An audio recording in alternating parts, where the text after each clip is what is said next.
Menteuse et ce festival, le Festival du Menteuse est à retrouver pour sa 3e édition à partir de ce lundi 8 juillet jusqu'au 19.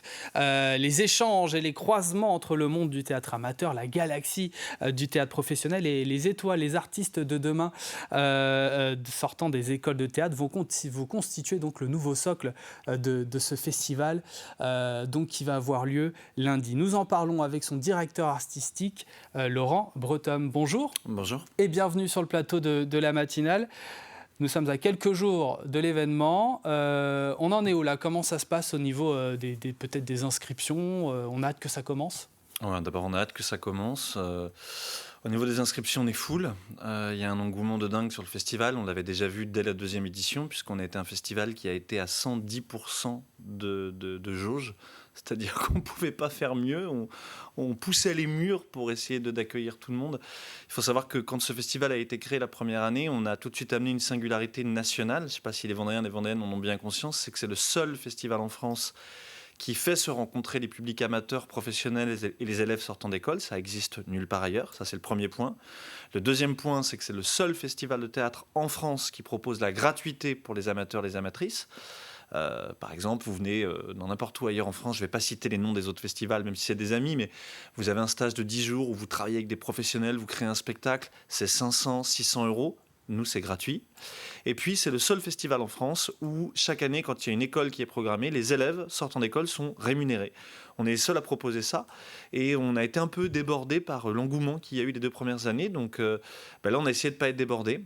On a tout anticipé, c'est plus d'une centaine de personnes qui participent au festival, entre les bénévoles, les professionnels, administratifs, techniques, artistiques, les amatrices, les amateurs. Et on essaye vraiment de rayonner sur tout le territoire de La Roche-sur-Yon, puisqu'on est présent au théâtre municipal, au Jardin des Compagnons. Cette année, on va investir la cour de l'école Victor Hugo pour accueillir plus de monde, parce qu'on avait des problèmes de jauge, donc on essaye de s'agrandir. Et là, on travaille dessus depuis déjà des mois. Et là, toutes les équipes sont en train... J'étais encore hier soir en train de monter les projecteurs à 1h du matin. On est sur le coup, on attaque dans une semaine. On est hyper heureux et heureuse avec toutes les équipes de constater que la météo va être avec nous. Ils annoncent un temps magnifique. Et puis, il y a des gens qui nous disent que cette année, ils partent en vacances au mois d'août et pas au mois de juillet parce qu'ils veulent voir les Nuits Menteuses. Donc, c'est un bonheur absolu. Et ça, c'est une très bonne Ouais. chose. Alors du coup, quelle est la programmation? Alors il me semble que ça commence par 2 journées de sensibilisation et découverte du théâtre à travers d'exercices d'impro, c'est ça? Ouais. Il y a des stages pendant le festival, il y a des spectacles. On a 2 stages. Un premier stage le premier week-end pour des enfants. Il y a un deuxième stage le deuxième week-end pour des adultes. Il y a plein de choses qui se font à côté. Il y a des rencontres, des apéros lectures. Il y a, par exemple, il y a un DJ set en partenariat avec le Bar des Artistes, qui est le bar partenaire du festival. Le 10 juillet au soir, on va emmener les gens avec une sorte de retraite au flambeau improvisée avec des petits bâtonnets lumineux, un peu version Harry Potter. Et on va se balader dans la ville pour aller danser au Bar des Artistes. Et le début officiel du festival, c'est le 8 juillet avec un immense événement parce que le 8, 9 et 10 juillet, on ouvre le festival avec une pièce et ceux qui dansaient furent considérés comme fous par ceux qui n'entendaient pas la musique. Alors tout le monde nous dit « le titre il est dingue, ça parle de quoi ?» Ça parle, c'est une fiction, c'est une comédie. On est dans un monde fictif où il y a une nouvelle maladie qui arrive, une nouvelle pandémie comme on l'a vécu en 2020. Sauf que là, cette pandémie, c'est pas le Covid, c'est que les gens ne peuvent plus s'empêcher d'arrêter de danser. Ils dansent jusqu'à tomber d'évanouissement. Et ça arrive partout dans toute la ville. Et les télés du monde entier viennent. On est à La Roche-sur-Yon. Qu'est-ce qui se passe ici à La Roche-sur-Yon?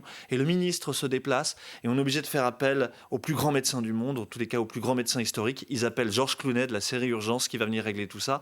Et il faut savoir que c'est un peu un événement parce que c'est la réunion de plusieurs équipes d'acteurs, d'actrices assez incroyables.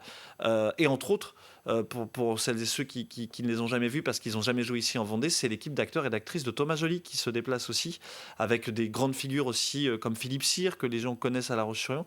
Donc ça, c'est et ceux qui dansaient en ouverture du festival les 8, 9 et 10 juillet dans ce cadre magique du Jardin des Compagnons.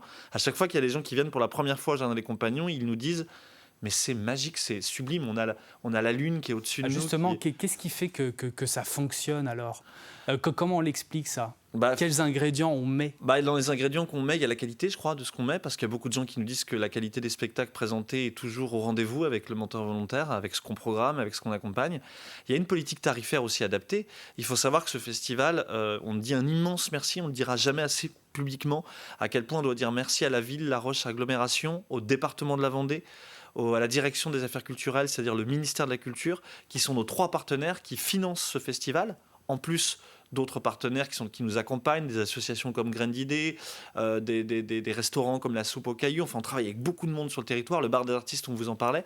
Mais le soutien politique nous permet d'avoir ainsi un grand succès parce que ça nous permet d'avoir une politique tarifaire qui existe nulle part ailleurs.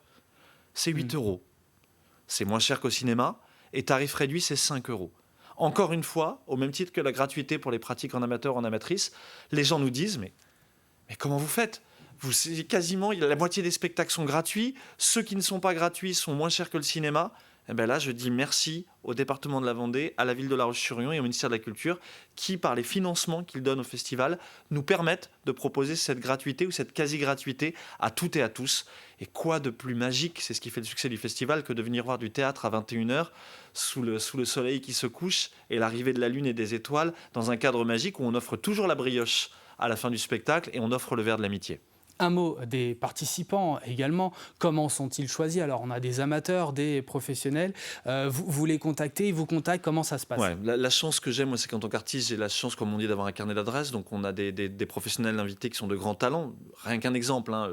Un exemple, je ne vais pas citer tout le monde, il y a tellement de choses. Puis vous avez le programme, vous pouvez aller sur Internet, sur le site des Nuits Menteuses. Vous pouvez voir, taper lementeurvolontaire.com sur Internet. François Anciac, c'est un des metteurs en scène invités. François Anciac, c'est un des plus grands metteurs en scène français. Directeur du Théâtre du Peuple de Bussan, directeur de la Comédie de Saint-Étienne, directeur du Théâtre de l'Aquarium. Mais on m'a dit, mais Laurent, comment tu as pu avoir François Anciac qui vient travailler 10 jours avec des amateurs? J'ai appelé. Ah, mais comment tu as fait? Donc c'est vous qui allez vers eux, en fait. Je suis à l'interface en tant que directeur. Et puis après, faut savoir que le succès, il vient de partout parce que, par exemple, sur les 2 grands volets amateurs, on a des amateurs, des amatrices qui viennent de toute la Vendée sur le travail qu'on a mené à l'année et qui sera présenté le 11 juillet, qui s'appelle La Roche-Dessous, qui est une vision du monde nouvelle sur une écriture où La Roche-sur-Yon est devenue la première ville côtière de Vendée parce que l'océan a tellement monté que les Sables-d'Olonne, Gers-sur-Mer, la Tranche-sur-Mer, ça n'existe plus. C'est une grande folie aussi, mais très, très joyeuse, comme l'est le festival. Mais pour l'autre volet des amateurs, des amatrices de l'année qui clôture le festival le 19 juillet, ce sont des hommes et des femmes qui viennent de toute la France. Là, les candidatures, on en a reçu plein, mais les gens qui ont été sélectionnés sur dossier ou sur lettre de motivation viennent de Paris, de Lyon, je crois qu'il y a quelqu'un qui vient de Martigues. Parce qu'aussi, les gens nous disent, mais moi, il y a une dame qui m'a dit au téléphone et qui vient, mais je suis fan de théâtre depuis des années, je me balade partout, j'ai été en Corse, j'ai été à plein d'endroits faire du théâtre. À chaque fois, pour des ateliers de réalisation comme ça, sur 10 jours, sur 15 jours, c'est 500, 600, 700 euros. Vous, c'est gratuit. Voilà. Et ce sera l'occasion donc de participer donc à cet événement qui commence le 8 juillet et se termine le 20. Ce sera du côté de La Roche-sur-Yon. Merci beaucoup Laurent Breton d'être venu nous en parler. À bientôt de se retrouver.